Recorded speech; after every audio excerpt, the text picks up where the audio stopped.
અને ગૃહ રાજ્યમંત્રીશ્રીએ આજે બધા અધિકારીઓ સાથે એક વિડીયો કોન્ફરન્સ યોજી હતી અને ગવર્મેન્ટ ઓફ ઇન્ડિયાની સૂચના અનુસાર આપણે આવતીકાલે સાંજે 4 થી 8 વાગ્યા સુધીમાં એક મોક ડ્રીલનું આયોજન કરવામાં આવ્યું છે.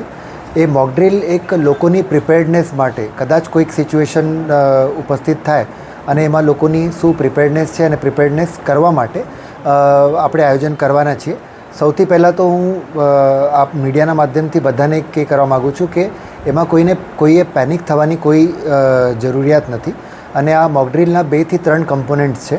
એ કમ્પોનન્ટ્સ હું જણાવવા માગું છું કે 4 થી 8 વાગ્યા સુધી ચાલનારી મોક ડ્રીલમાં આપણે એક પ્રિપરેશન ફેઝ પછી 5 વાગે દરેક જગ્યા ઉપર જેટલા પણ આપણી પાસે સાયરન્સ અવેલેબલ છે, સાયરનના માધ્યમથી આપણે એક સાયરન વગાડશું મેક્સિમમ જગ્યા ઉપર, એટલે એક ડેન્જર વોર્નિંગના ભાગરૂપે.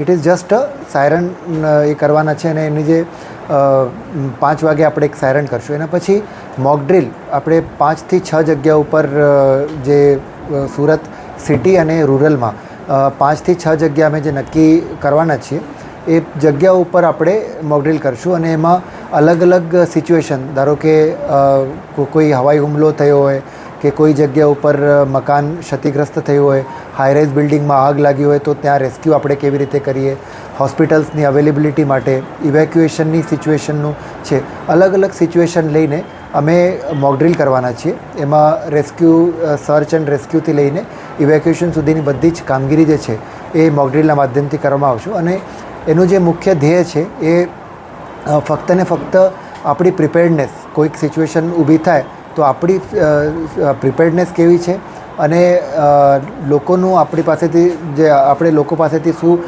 સહકાર અપેક્ષિત રાખીએ છીએ એના બાબતનું જ છે. તો એટલે 5 વાગ્યાથી લઈને 6:30-7 વાગ્યા સુધી એ મોક ડ્રીલ આપણે કન્ડક્ટ કરવાના છીએ. પછી 7:30 વાગે બધાને અમે અપીલ કરીએ છીએ કે બ્લેકઆઉટ જે છે આપણે એ કરવાના છીએ. બ્લેકઆઉટમાં હું ક્લિયર કરી દઉં, ફક્ત ને ફક્ત લાઇટ્સ છે, લાઇટ્સ આપણે બંધ રાખવાના છીએ. કોઈ પણ પ્રકારની એસી હોય કે બીજા ઇમરજન્સીના ઇલેક્ટ્રિક ઇક્વિપમેન્ટ્સ કે બધા હોય એમાં કોઈ અસર પડશે નહીં. જે ઇમરજન્સી સર્વિસીસ છે એ પણ યથાવત રહેશે. ફક્ત ને ફક્ત નાગરિકોથી અપીલ છે કે લોકો પોતાના ઘરમાં, કમર્શિયલ એસ્ટેબ્લિશમેન્ટ્સમાં જે છે લાઇટ્સ બંધ રાખશે.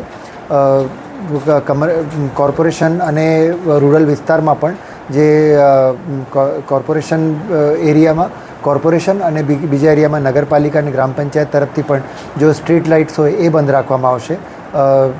આપણા જે સિગ્નલ્સ છે, સિગ્નલ્સ બંધ રહેશે અને અડધો કલાકની એક્સરસાઇઝ પછી લાઇટ બંધ કરી 8 વાગે રાબેતા મુજબ જે છે એક બધું સ્ટાર્ટ થઈ જશે. એટલે ફક્ત ને ફક્ત પ્રિપેર્ડનેસ અને આપણી પાસે જે સ્ટોક ટેકિંગ એક્સરસાઇઝ તરીકે આ આપણે મોક ડ્રીલ આવતીકાલે કરવામાં આવી રહી છે અને એને ઓપરેશન અભ્યાસ એ આપણે નામ આપી રહ્યા છીએ તરફથી અને મ્યુનિસિપલ કમિશનર શ્રી તરફથી આ બધા સાથે માહિતી શેર કરવામાં આવી.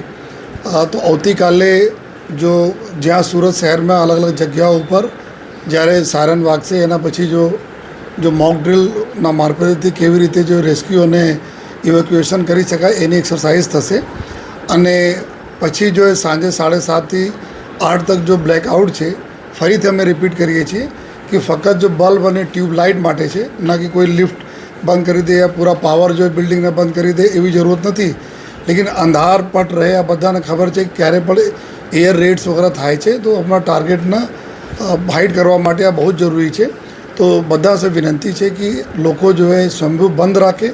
पुलिस जो भी गाड़ियों રહેશે તમામ એવા વિસ્તારોમાં પોલીસના ટીમ અને પોલીસના ગાડીઓ હાજર રહેશે. જો એ લોકોથી એક જ અમે અપીલ કરીએ છીએ કે એના કોઈ પણ પ્રકારના કોઈ ગેરસમજમાં નહીં લે, કોઈ મિસઅન્ડરસ્ટેન્ડિંગ નહીં હોય, કોઈ અફવા ફેલાવે એના પર ધ્યાન નહીં રાખે. અને ફક્ત એક ડ્રીલ તરીકે જો કરવામાં આવી રહ્યા છે જેના લીધે 7:30 થી 8 ખાસ કરી જ્યારે બધા લાઇટો બંધ રહેશે ત્યારે स्ट्रीट लाइट वगैरह जो भी बंद रहશે. कंसर्न डिपार्टमेंट જે વિસ્તારમાં જો લાઇટ ચાહે DGVCLના છે, કોર્પોરેશનના અથવા ટોરેન્ટના, એના અધિકારીઓ અને એના સ્ટાફ જે તે જગ્યા હાજર રહેવાના છે.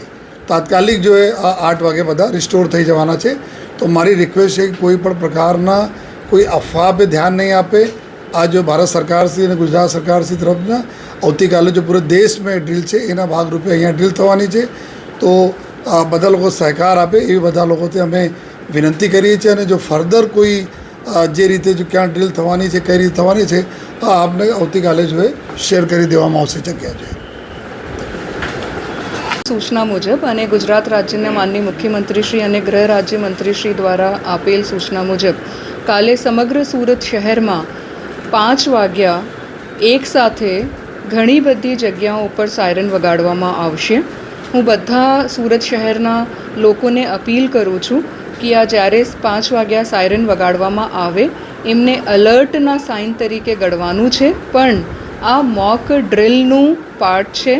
ઓપરેશન અભ્યાસ કરીને કાલે મોક ડ્રિલ યોજવામાં આવી રહી છે. એટલે 5 વાગ્યા જ્યારે સુરત શહેરમાં વિવિધ સ્થાનોમાં એકસાથે સાયરન વગાડવામાં આવે તો નાગરિકોને ગભરાવાની જરૂરત નથી. આ મોક ડ્રિલનું પાર્ટ હશે. 5 થી 6:30 સુધી સુરત શહેરના જુદા જુદા વિસ્તારોમાં કોમ્પ્રિહેન્સિવ મોક ડ્રિલ યોજવામાં આવશે, જેમાં આગ લાગવાનું, rescue, relief, hospital preparedness, police preparedness, fire preparedness અને સેફ સ્થળ ઉપર ખસાડવા માટેની મોક ડ્રિલ કરવામાં આવશે. જે જગ્યાઓ સિલેક્ટ કરવામાં આવશે ત્યાંના લોકોને હું અપીલ કરું છું કે ફરીથી ગભરાવાની જરૂરત નથી. આ ફક્ત મોક ડ્રિલનું પાર્ટ હશે. અને ખાસ અગત્યનું છે કે 7:30 વાગ્યા સમગ્ર સુરત શહેરમાં બ્લેકઆઉટ કરવામાં આવશે. આમાં તમામ સ્ટ્રીટ લાઇટ બંધ કરવામાં આવશે. બધા હોર્ડિંગ્સ, ટ્રાફિક સિગ્નલ્સ, જેટલા પણ LED સમગ્ર સુરત શહેરમાં લાગ્યા છે એ તમામને બંધ કરવામાં આવશે.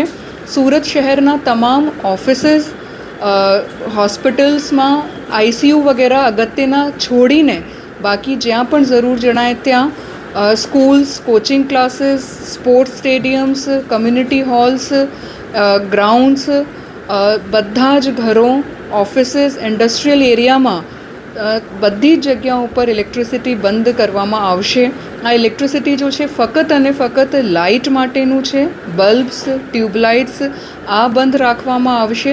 હું આપના થકી સુરત શહેરના લોકોને અપીલ કરું છું કે 7:30 થી લઈને 8 વાગ્યા સુધી વોલન્ટરીલી સ્વયંભૂ બધા જ ઓફિસીસ, ઘર, ઇન્ડસ્ટ્રીયલ એરિયાઝ, જે પણ પ્રેમાઇસીસ છે ત્યાં અડધો કલાક માટે લાઇટ, બલ્બ્સ, ટ્યુબલાઇટ્સ એ બંધ રાખે.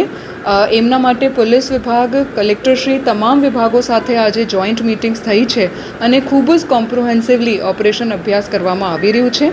લોકો આમાં પેનિક ના થાય અને પ્રિપેર્ડનેસના ભાગરૂપે તંત્રને સાથ સહકાર આપે એવી હું બધાને અપીલ પણ કરું છું.